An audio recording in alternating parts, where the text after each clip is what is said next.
shipment from Bangkok. I'll be back in 20.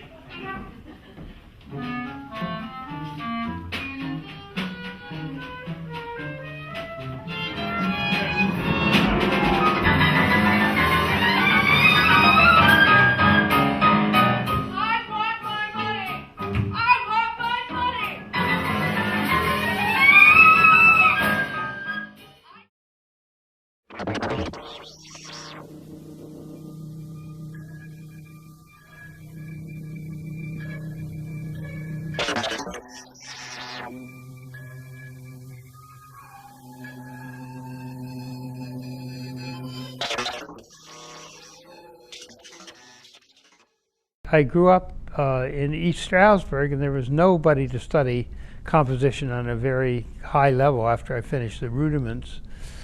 And so I went to Allentown, and there was somebody there who taught the Schillinger system of music composition, an arranger and guitarist. And so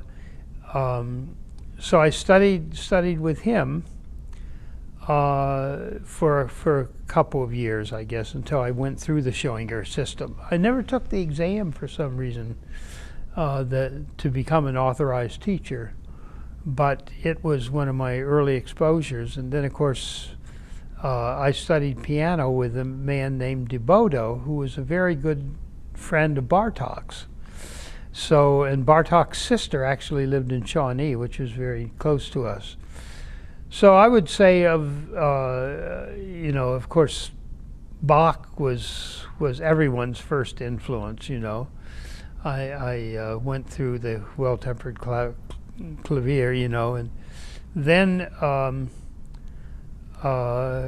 Beethoven. I loved Beethoven. I played Beethoven all the time. And then I sort of jumped up to Bartók. And I worked my way through the microcosmos with this teacher in Bethlehem, Pennsylvania.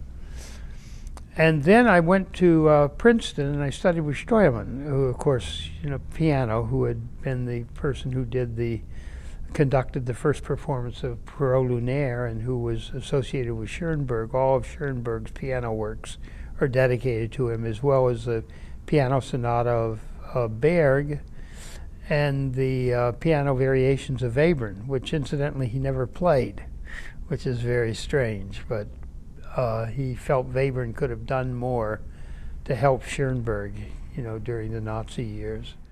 DeBodo was a friend of Steuermann's, and Steuermann had given him the 6 little pieces of Schoenberg, the Opus 19, and so he passed those on to me, and this was all in my, mid-teens and so on, and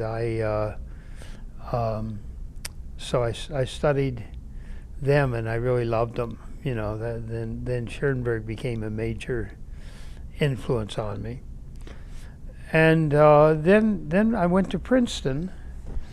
And the Princeton composition faculty there at that time was just a marvel in a way. The main teacher was Roger Sessions, who was on leave my first year there. The other teachers were Milton Babbitt and Edward Toner Cohn and Earl Kim. And so, each one was an outstanding teacher.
Well, the Syncat, what had happened is Paul had made something for use in an electronic studio called a phonosynth that Morricone had, and or not, was it Morricone? Yes, I think Morricone. And the Academy got together, the composers of the Academy, all of whom were interested in electronic music, Bill and myself, and Bill had been a former fellow of the Academy, George Wilson, and above all, Otto Luning, who was, just one of the wisest men I think I've ever met. Certainly the best helper of composers I've ever met, and fundraiser. And he got the funds to bring an electronic music studio to the Academy. And he wanted something along the lines of the classic tape studio, where all the units were separate. Well, what Ketoff did was put all these units in one box. And he brought it to the Academy. And I looked at it and I said, I remember I was just so excited. I said, Paul, this is not a tape studio in a box. This is an instrument.